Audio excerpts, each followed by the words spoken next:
இளையராஜாங்கிறவன் ஒரு எலும்பு நரம்பு ரத்தம் சதை இருக்கிற மனுஷன் நினைக்காத, அவன் இசை இறைவன். நீ எத்தனையோ அவதாரம்னு சொல்றீல, அதுல அவன் ஒரு அவதாரம், இசைக்கென்று பிறந்த அவதாரம் எங்க அப்பன். ஏன் அவனை எப்படி நீ இழிவுபடுத்துவ? ஒரு பொதுவா இப்படி ஒரு கேள்வி கேட்பான், கோயில் கட்டினவே யாரு? அது எங்க பாட்டேன் குலசேகர பாண்டியன். கோயிலுக்கு உள்ள இருக்கிற தெய்வமா இருக்குல்ல அந்த ஆண்டாள், அது யாரு? அவர் என்ன பாரு, திருப்பாவையும் நாச்சியார் திருமொழியும் பாடினவன். எதுல பாடின? இந்த மொழியில. அவ யாரு? தமிழ் குலமகள், தமிழ் மூதாதை, அப்படிதானே? கட்டினது எங்க பாட்டேன். மீனாட்சி அம்மன் கோயிலும் சரி இதையும் சரி கட்டினவன் எங்க பாட்டேன். கோயில் கட்டினவன் எங்காலு, கோயில் கட்டப்பட்டது எங்காலுக்கு. இளையராஜாங்கிற எங்க அப்பனுக்கு இல்லாதது பாண்டியனுக்கு அவருக்கும் தொடர்பு இருக்கு. உங்களுக்கு என்ன இருக்கு உள்ள இருந்துட்டு நீ வராதுங்கிறதுக்கு? நீ என்ன பண்ண, செங்கல் எடுத்து கொடுத்தியா இல்ல என்ன? உனக்கு என்ன சம்பந்தம் கேட்டா விதியை விதிச்சது யார்? விதியா சதி? இந்த நீ யார் முதல்ல? இது யார்? இந்த ஆகம விதிங்கிறதை விதிச்சது யார்? இதுக்கு வரையறை செய்யறதுக்கான உரிமை யார்? இல்ல அம்பேத்கர் எல்லாரும் உட்கார்ந்து வகுத்த அரசியல் சாசனம் அது? சொல்லுங்க, அதை மீறக்கூடாது சட்டத்தின்னு சொல்றதுக்கு சொல்லுங்க. நீங்க கேட்டா நீங்க ஐசியூல உயர் சிகிச்சை பிரிவுகள் எப்படி வரக்கூடாது, அங்க மருத்துவர் தான் இருக்கணும். அது சுகாதாரம் சம்பந்தப்பட்டது, நோய் தொற்று சம்பந்தப்பட்டது.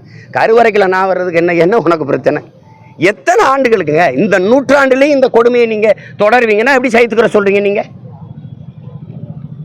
எப்படி இதுக்கு சப்பக்கட்டு அது அது ஆகம விதி சரிங்க. அந்த விதியை விதிச்சது யார்? விதியா சதியா? எனக்கு பதில். ஆகம விதியை இவர்கள் உட்கார்ந்து வகுத்தார்கள். ஏன் வகுத்தார்கள்? நான் வரக்கூடாதுங்கிறது ஒரு விதியா? அது சதி. எத்தனை காலத்துக்குங்க இந்த இடஒதுக்கீடு முறை ஏன் வந்தது? சீமான் இந்த தெருவில் போகக்கூடாது, அவன் ஏழைங்கிறதுக்காக போகக்கூடாது, இந்த குளத்துல குளிக்கக்கூடாது ஏழைங்கிறதுக்காக குளிக்கக்கூடாது, இந்த கோயிலுக்குள்ள வரக்கூடாது ஏழைங்கிறதுக்காக வரக்கூடாதுங்கிறது இல்லை. நான் தாழ்ந்த சாதி, இழி சாதி, இழி மகன், தீண்டத்தகாதவங்கிறனால தான் என்னை இந்த தெருவில் நடக்கக்கூடாது என்ன, இந்த குளத்துல குளிக்காத என்ன, இந்த கோயிலுக்குள்ள வராத என்ன? அதுக்கு எதிராக எதன் அடிப்படையில் எந்த சாதியை வைத்து என்னைய கல்வி, வேலை வாய்ப்பு, அரசியல் அதிகாரத்தை மறுத்தியோ அதே அடிப்படையில் குர்ஆன் போராடி பெற்றதான் இந்த வகுப்பாரி பிரதிநிதித்துவம், இந்த ரிசர்வேஷன் கோட்டா. அது விளங்குது இல்லை? அப்படி இருக்கும்போது நீ அதே இதை இன்னைக்கும் தொடர்ந்து இதுக்கு வராது அப்படின்னா ஏதாவது சொல்லுங்க. நீங்க இது வீடு நான் கஷ்டப்பட்டு கட்டினது ஏதாவது சொல்லு. இந்த நூற்றாண்டுலையும் இவ்வளவு கல்வியறி பெற்று நாங்கள் வந்துகிட்டு இருக்கும்போது எங்களை நாங்கள் உலகம் தழுவி நினைச்ச ஒரு கூட்டத்தை உள்ள வராதரானா எவ்வளவு வெறி வரும்? சரி, அந்த உள்ள இருக்கிற ஆண்டாள் சிலையை செய்தது நீங்களா? தூக்கி கொண்டு வச்சது யாரு? நீ பல்லக்கில் தூக்கி கொண்டு இறக்குனது நீங்க? அப்ப எப்படி அப்ப தொடும்போதெல்லாம் தீட்டார் இல்லையா? அந்த கற்ப கிரகத்தை கட்டினவன் நீங்களா நாங்களா? யாராவது சொல்லுங்களேன், யார் கட்டினது சொல்லுங்க. அப்ப கட்டும்போது வராத தீட்டு, அந்த சிலையை நான் செய்யும் போது வராத தீட்டு, தூக்கி கொண்டு வைக்கும் போது வராத தீட்டு, இப்ப கிட்ட வந்து கும்பிட்டா வந்துரும்னா இப்படி? இளையராஜாங்கிறவன் ஒரு எலும்பு நரம்பு ரத்தம் சதை இருக்கிற மனுஷன் நினைக்காத, அவன் இசை இறைவன்.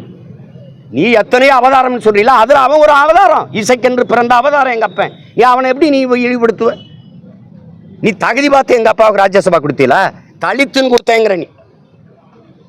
நான் எவ்வளவு உயரத்திற்கு வந்து உலக புகழ்பெற்ற ஒரு கலைஞனே நீ தாழ்த்தப்பட்டவனை தான் பார்க்குற. அப்போ நீ என் மேலே சுமத்தப்பட்ட தீண்டாமை, இந்த சாதி இழிவு இன்னும் போகல.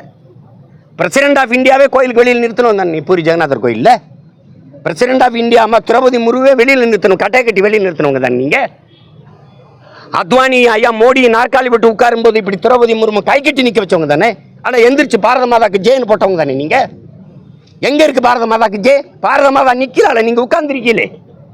அப்புறம் நாட்டின் முதல் குடிமகன் மேலேயே மகள் மேலே திணிக்கப்படுகிற தீண்டாமை, அவளுக்கு அந்த நிலைமையில சாதாரண குடிமக்கள் எங்களுக்கு என்ன நிலைமை? அப்போ ஆகம விதி இருக்கட்டும், அந்த விதியை வகுத்தா ஆள் யாரு?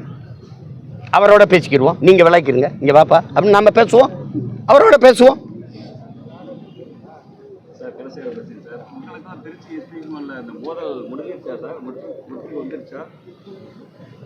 முற்றும். கிழக்கு இடைத்தேர்தலில் நீங்க போட்டிருந்தீங்க, அது போட்டிடாம எப்படி இருப்பேன் சொல்லுங்க. அதிமுக காப்பாற்றணும்னா மீண்டும் வந்து பிஜேபியோட கூட்டணி வைக்கணும் அப்படின்னு தினகரன் பேசியிருக்காரு. அப்படிதான் காப்பாற்ற முடியுமா அதிமுகவை? அதுங்க அதிமுக பற்றி இவரே நீங்கள் தனி வீடு கட்டி போயிட்டிய, அந்த வீட்டில் வந்து நீங்கள் மழை ஒழுகாமல் இருக்கணும்னா வெள்ளை அடிக்கும், இதெல்லாம் இதுக்கு அவர் வீடு, அதை அவர் பார்த்துப்பார். நீங்கள் உங்கள் கட்சியின் முடிவு என்னன்னு சொல்லுங்கள், அவ்வளோதானே. அதில் நமக்கு அவசியம் இல்லை. அது அவங்க இது பழைய பங்காளிகள் சட்ட பிரச்சனை. நாங்கள் போட்டிடுறோம். தனித்தா இல்ல